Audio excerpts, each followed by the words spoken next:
Next up, a man who's no stranger to Massachusetts politics, having just announced he's running for an historic 8th term as Secretary of the Commonwealth, William Galvin. And in his last election cycle, things got tense, as we saw on this show with then-challenger Boston City Councilor Josh Zakim. There's corporate Bill, money. you're using this as a distraction No, from I'm not. your use of taxpayer money. The distraction is what you're trying to do. No. This is a simple question. Just say yes, and we won't have any corporate money here in Bill, Massachusetts. I've said if you're willing to return the taxpayer money you used to fund your campaign. Say yes, and we won't have any corporate money in Massachusetts. Bill, if you don't say yes, Bill, then you're saying we are going to have corporate money. Bill, we've continued to have this discussion. This time around, Galvin's Democratic primary challenger, corporate attorney and president of the NAACP's Boston branch, Tanisha Sullivan, appears to be striking a different tone, as she shared with me a couple of weeks back. First, I do want to be clear that I respect Bill Galvin. I certainly respect his 40-plus years of public service and his 27 years in the office of Secretary of State. That said, this moment, I believe, requires a fresh perspective.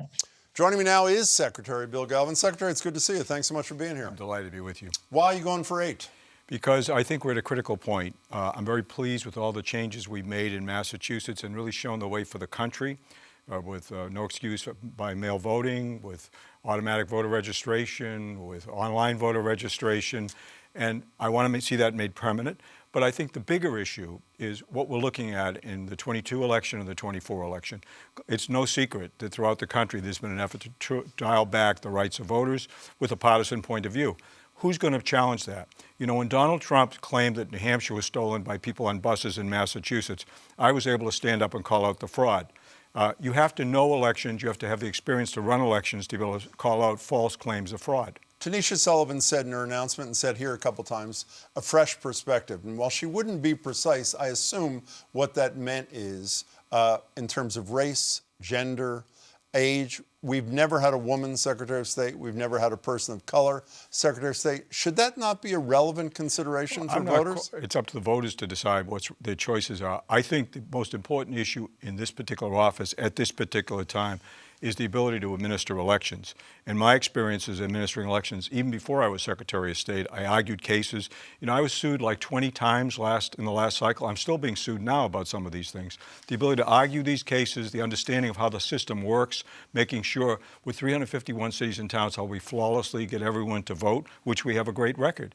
And that's what I want to continue doing. I think that's the most important credential, but it's up to the voters to decide what the credentials they will use. The Senate has passed a voting reform bill making permanent some of the changes during COVID-19. The House passed a fairly similar bill. The House left out same-day voter registration. Right. Sent it to you for a study. What was your reaction to that move? Well, it was a distraction. The idea was to have a reason. It was a parliamentary maneuver to prevent a vote on the actual issue. There's no reason for a study. I support Election Day registration. I think most people understand it would be helpful to us at this point. I think it would complete all of the issues that we want to raise. I'm still optimistic we might be able to get it. Is it a reflection on your advocacy? You're the chief elections person. You're the expert on election stuff. Couldn't make it through the House. Why doesn't that reflect on you? It doesn't, because the House is choosing to vote based upon their own criteria, which is what affects them personally, politically. And that point was made by a number of the people who engaged in the debate. Representative Gouveia publicly said it was incumbent protection. I'd previously said some of the other actions they've taken this year in the redistricting cycle of that. It had nothing to do with me. They knew where I stood. I'm for Election Day registration. Let's speak for a second about larger election reform issues. Here's what candidate Sullivan had to say to me a couple of weeks ago about the state of affairs. We have an idea that here in Massachusetts, everything is okay. And the reality is that, you know, whether we're talking about mail-in balloting, same-day voter registration, full implementation of ERIC, the electronic registration information system here in Massachusetts, we are actually behind other states. So first and foremost, we got to catch up. Do we have to catch up, Bill Galvin? No, absolutely not. That's simply untrue. We have vote by mail. We want to make sure it's permanent. We ran a vote by mail situation in 3 elections in 2020 in the middle of a pandemic with record turnouts in all 3. We had absolute transparency in the counting. No one quarreled with it, so we have that. As far as the other issues, we have automatic voter registration. We have ease of registration throughout the state. You can register not only in person, but you can do it online. what she said is simply untrue. As far as Eric is concerned, that's a list maintenance process, which we have already indicated our willingness to join. In order to do it during the pandemic, you had to do a mailing. There was a concern about that. We've already agreed we're going to do it. It has no real relevance to voters in Massachusetts. Talk about one thing we don't have is a voter-friendly public record laws. We are the only state, as far as I understand, where the judiciary, the legislature, and the governor's office claims an exemption from public records laws. You oversee public records laws. Today, I enforce the law. You enforce the law. Today, from what I understand, today, or maybe yesterday, you filed a bill through Senator Eldridge to make sure that at least some documents, emails in the governor's office would be accessible to the public through a public records law. If that's a good idea, why wasn't it a good idea in your first, second, third, or fourth term? I already did. And I proposed an initiative several years ago, an initiative petition. We didn't get enough signatures. I was intimately involved in the redrawing of the public records law in 2016 with the late Representative Kokot. The reality is we already have a stronger public records law because of what I did. The entrenched resistance of the governor, let me speak to the governor for a minute. Every governor since Bill Weld has taken advantage of a very bad decision. 1997. Yeah, the Lambert case, which was about judicial nominees, to claim, and it didn't matter whether they were Democrats or Republicans, they were not going to give up their records. They were exempt. What I proposed through Senator Eldridge is now that we're having a change in the governor's office in January, I can't fight the battle for the past. I'd rather fight the battle we might be able to win for the future. And I'm saying as of the day the new governor takes office, every record should be public. And I think this should be an issue in the governor's race. We should hear now from all the prospective governors that they're willing to do this. As far as the legislature is concerned, you know, they're obviously entrenched in this issue. Several of their own members have tried to change it unsuccessfully. Again, the judiciary similarly regards itself as exempt. We have had a breakthrough in the enforcement of public records laws. In fact, just last week, as a result of the law that I supported and worked on, for the first time, a media outlet, in this case the Worcester Telegram, was able to claim over $100,000 in counsel fees for getting access to police records that we had said they should have had since 2003.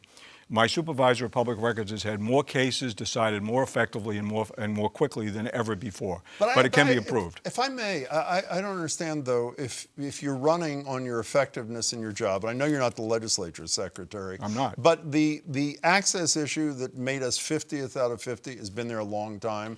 Even when you get access, the fees that people have to pay are astronomical. Not as much as they used to be. Well, we got it reduced. But should that not be visited on you? The fact the fact is I've been working to reduce them and effectively did reduce them several years ago. You have to understand there's a fiefdom mentality in all the bureaucracies of Massachusetts, all.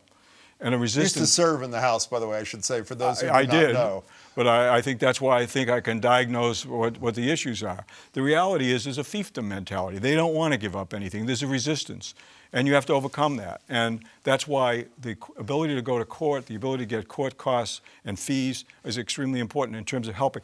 The only remedy I have is to refer it for enforcement to the Attorney General. And if the Attorney General, and many of them have, declined to enforce it, that's the end of it. So you used the term fiefdom a second ago. You talked about incumbent protection earlier on. This is virtually a unanimously Democratic infrastructure. All the constitutional officers, virtually every legislator, except for the governor. So shouldn't someone like you who thinks the legislature isn't doing its job support a Republican governor going forward? I'm serious about this. Going forward so that there at least is some balance rather than a fiefdom? I have supported Republican governors in their policies when in point of fact, and I've worked closely with the Republican governors. How about on election day?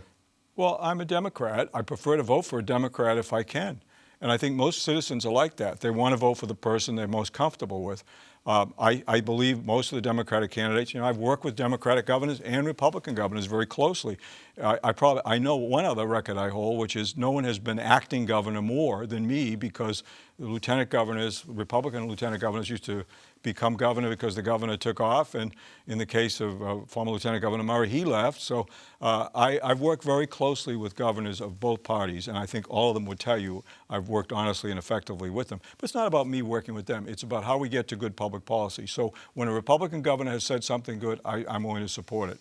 And for instance, in the case of the recent elections, we made those reforms. Governor Baker stood up and supported it. He supported the changes we made, and I thanked him for it. He thanked me for what we were able to do together. Bill Galvin, thanks for your time. I hope we see you a lot in the months ahead. I expect you will. Thanks so much.